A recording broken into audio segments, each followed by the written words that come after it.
por supuesto que la noticia más importante de la semana que terminó fue por fin el lanzamiento oficial o la presentación pública de la PlayStation 5, la nueva consola de Sony, después de muchos meses de incertidumbre porque pues la pandemia parecía iba a afectar pues la producción de todos los componentes electrónicos de la consola, que como sabemos se fabrica en China, y muchos otros fabricantes tuvieron que pausar o retrasar el lanzamiento de sus dispositivos o productos. Parecía que eso iba a ocurrir con Sony, que había sido muy hermética. También sabemos que hubo videojuegos como The Last of Us 2 que sufrieron ciertos retrasos por pues tener que trabajar a distancia y la imposibilidad de hacerlo a lo mejor en lo que se refiere a proyectos de software. Sin embargo, podemos respirar tranquilos. El pasado jueves se presentó por fin ya la PlayStation 5. Pudimos ver ya la consola completita. Nunca falta el gandalla que quiso criticar el diseño y que la comparan así como si el Xbox One, o mejor dicho Xbox Series X, parecía un refrigerador. Dicen que la consola de PlayStation 5 parece un modem de Telmex.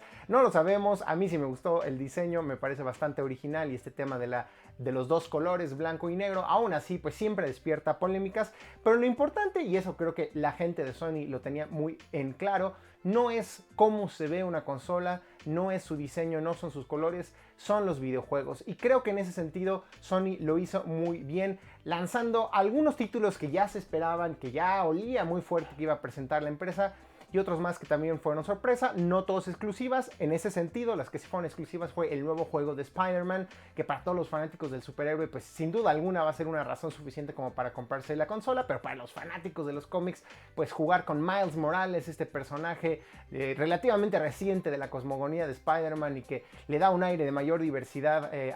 al cómic, pues sin duda alguna también les será interesante jugar este nuevo videojuego. La secuela de Horizon Zero Dawn, uno de los juegos también más queridos, mejor calificados para la PlayStation 4, verá ahora en el PlayStation 5 una nueva versión. Hay que decirlo, las gráficas, quizás este título era el que más impresionante se veía y al que yo diría más se le notaba que era un título genuinamente de una siguiente generación de consolas, aunque eso no descarta desde luego que pueda salir una versión adaptada para la PlayStation 4. Hablando también de videojuegos que regresan, Demon's Souls, que es de alguna manera un remake de esta saga de este estudio Bluepoint Games, que también luego liberó Dark Souls y Bloodborne. Sabemos, títulos muy difíciles pero bellísimos. Un nuevo Resident Evil, y además en primera persona, Resident Evil 8 Village, con una ambientación bastante distinta a lo que los primeros títulos de esta saga nos ofrecieron. También el regreso de Ratchet & Clank, uno de los personajes más emblemáticos de la familia PlayStation, y otros juegos nuevos que están inaugurando una franquicia dentro del mundo de Sony, particularmente Returnal, una franquicia nueva hecha por un estudio interno de Sony, aunque también hubo presentación de otros proyectos de grandes empresas y grandes distribuidoras como Capcom, que también seguramente estarán presentes en la consola Xbox. Pero sí deja, me parece, un muy buen sabor de boca la presentación de la PlayStation 5. Acaba por fin con rumores negativos que hacían pensar que a lo mejor Sony no iba a lograr liberar la consola a tiempo. Ya no más, sabemos que estará en los anaqueles de las tiendas por ahí de diciembre, no sabemos en qué cantidades, y por supuesto que ahí sí puede que sea una rebatinga porque puede que esté en cantidades muy escasas, pero sin duda alguna se confirma, PlayStation 5 sale este año. Ya vimos su diseño, ya habíamos visto su control, ya vimos una probadita de sus primeros juegos y promete mucho y pone a temblar, yo creo, a la gente de Microsoft, que está muy necesitada de una nueva exclusiva, de un título que solo esté disponible en su consola Xbox y que con eso haga que nos podamos convencer de que son una mejor opción. Díganos ustedes qué opinan, son equipo PlayStation, equipo Xbox, nos encantará saberlo. Y bueno, todos sabemos que en Estados Unidos sigue habiendo una muy fuerte tensión entre pues, la sociedad civil, los ciudadanos y los cuerpos policíacos a raíz del asesinato por parte de policías de un afroamericano de una manera terrible, todos lo vimos, y eso ha generado pues no solo descontento que se ha reflejado en protestas en las calles, sino también dentro de las empresas de tecnología que muchas veces tienen relaciones cercanísimas con los gobiernos, cercanísimos con las fuerzas armadas y en algunos casos con los cuerpos policíacos locales también. Y ese es el caso de una tecnología que varias empresas del Valle del Silicio están ofreciendo a los cuerpos de la policía es la tecnología del reconocimiento facial, es decir, que a través de cámaras del propio gobierno, de la propia policía colocadas en puntos estratégicos, se pueda reconocer a las personas, hacer, digamos, que haya un match, ¿no? Que efectivamente el rostro de una persona coincida con los registros que tiene esta policía para proceder a aprenderlo. Y empresas como IBM, Amazon y Microsoft estaban involucrados en ofrecer este tipo de servicios, pero parece que las tres no aguantaron la presión, porque sabemos que en Estados Unidos el dinero manda, pero hay ocasiones en las que vale la pena poner un frenón y escuchar lo que está demandando la ciudadanía o muy probablemente los empleados de estas empresas, porque las tres lanzaron un comunicado diciendo no más. No vamos a ofrecer este tipo de tecnología, en algunos casos de manera definitiva, otros temporalmente, hasta que no se garantice que será utilizada de manera adecuada. Y ojo, también es una manera en la que estas empresas están lavando las manos, porque hace varios meses distintas organizaciones de defensa de los derechos civiles ya habían advertido que esta tecnología no es perfecta y que de hecho puede tener un sesgo racial importante, haciendo que no funcione muy bien cuando se detectan los rostros de personas de piel más oscura, en particular los afrodescendientes. Por tanto, podía incrementarse el riesgo de un error y que se confundiera a una persona de piel negra con otra, causando pues que hubiera problemas porque la policía detiene a la persona equivocada, que pueden derivar pues en las cosas que ya vimos, ¿no? Un exceso de violencia a la hora de tratar de someter a un posible sospechoso de haber cometido un crimen. Entonces, ¿qué dice la gente de IBM? Con nosotros no cuenten, no vamos a seguir comercializando la tecnología. La gente de Amazon dice, bueno, la neta, pues nosotros queremos hacer una pausa de un añito y vamos a ver qué sucede. La gente de Microsoft dijo que hasta que no exista una regulación a nivel federal en los Estados Unidos basada en un respeto a los derechos humanos, tampoco vamos a ofrecer esta tecnología. Vemos como la protesta sí sirve, la movilización social sirve, no solo para presionar a los gobiernos, sino para también poner el foco de atención en las empresas de tecnología que cada vez más están inmiscuidas en distintos sistemas de rastreo, de identificación de personas y están vendiéndoselos a gobiernos, muchos de ellos que pudieran no estar respetando los derechos humanos o ni siquiera ser gobiernos verdaderamente democráticos o que no ofrecen la transparencia necesaria a la hora de ofrecer este tipo de servicios. Y ya que estamos hablando de la relación de empresas con gobiernos, vaya que hay problemas entre grandes empresas de tecnologías y el gobierno chino, que como sabemos es un gobierno autoritario que persigue a muchas minorías raciales, religiosas, que no tiene el mejor récord, los mejores antecedentes en materia de derechos humanos y mucho menos de libertad de expresión. Y eso tiene que ver también con la presencia de compañías de tecnología en el país asiático, en particular por dos cosas que sucedieron esta semana. Primero, la gente de Zoom, que es una empresa americana, pero ellos mismos han revelado tienen una parte muy grande de su fuerza de trabajo en el país chino y que inclusive algunas de las conversaciones que realizamos en esta plataforma podrían pasar por servidores chinos. Pues bueno, se metieron en un asunto complicado, ya que se dio a conocer que un activista chino fue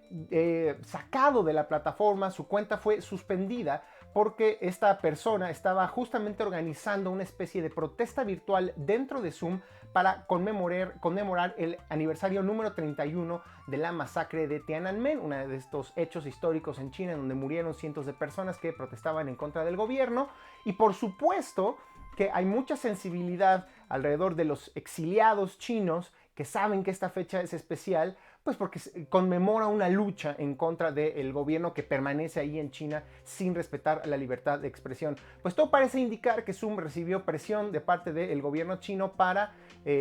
después de que se realizó esta conmemoración virtual, suspender las cuentas. Y eso da mucho miedo, no solo por el hecho de que le suspendieron la cuenta al organizador, sino que hace suponer que Zoom y el gobierno chino sabían quiénes estaban participando en esta protesta, probablemente gente que sí estaba físicamente en China, a pesar de que el organizador estaba en Estados Unidos. Es decir, si el organizador estaba en Estados Unidos, ¿por qué le suspendieron la cuenta? Bueno, porque muchos de los que participaron en la protesta pudieran haber estado en territorio chino y ahí sí hay leyes que limitan la libertad de expresión, sobre todo en torno a estos temas tan delicados para las autoridades chinas. Entonces se prendieron las señales de alerta, esto se dio a conocer en muchos medios de comunicación, Zoom ya le restableció la cuenta, sin embargo, pues nos hace ver cómo las compañías siempre pueden doblegarse ante los gobiernos cuando sienten que sus negocios pueden estar comprometidos. Y otro ejemplo relacionado también con China es Apple, que tuvo que dar de baja 2 podcasts en su tienda de aplicaciones, o mejor dicho, 2 aplicaciones para escuchar podcasts en su tienda de aplicaciones allá en China a petición del gobierno chino, porque algunos de sus contenidos podrían también contener de alguna manera algún tipo de material, información, datos o contenido relacionado con temas que en China están censurados. Entonces Apple no lo dudó, tiró estas 2 aplicaciones, ya no se pueden descargar en aquel país y pues muchos dicen el compromiso que tiene Apple, que es muy vocal respecto a ciertos temas en los Estados Unidos, pues claramente no los está teniendo en China. ¿Por qué? Pues es algo que sabemos tiene que cambiar y no cambiará si no hay una presión no solo de parte de los mismos chinos, que en este caso lo tienen muy complicado para hacerla palpable, sino de todos nosotros a la hora de hablar y de mandarles a estas grandes empresas que se tomen en serio la libertad de expresión.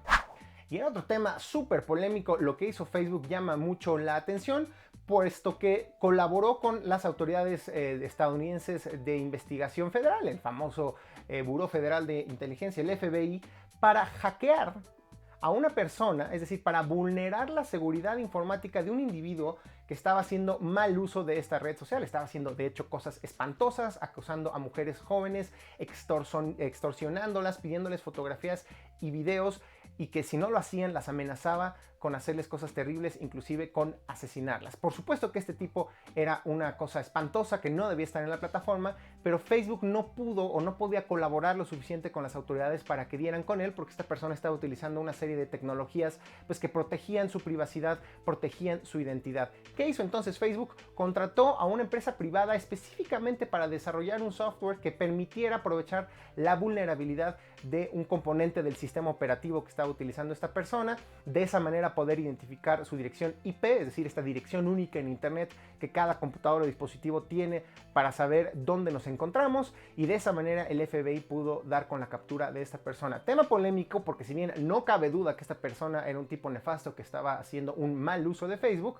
pues a muchos se les prenden las señales de alerta de pues qué criterios tiene una empresa o qué tan públicos son los criterios que le permiten pues, realizar una operación de vulnerar la seguridad de un usuario para cooperar con las autoridades. ¿Qué pasa si estuviéramos hablando justamente de un tema de disidencia política o otro tema relacionado a los derechos civiles? Sin embargo, ahí queda el antecedente de cómo las empresas de tecnología terminan colaborando con los gobiernos, aunque pudiera ser en algunos casos cuestionable. Y ya para ir cerrando también este tema de la relación entre gobiernos y empresas, pues se le están complicando las cosas a Amazon allá en los Estados Unidos, porque ya fue formalmente demandada legalmente por un grupo de trabajadores, específicamente del estado de Nueva York, que dicen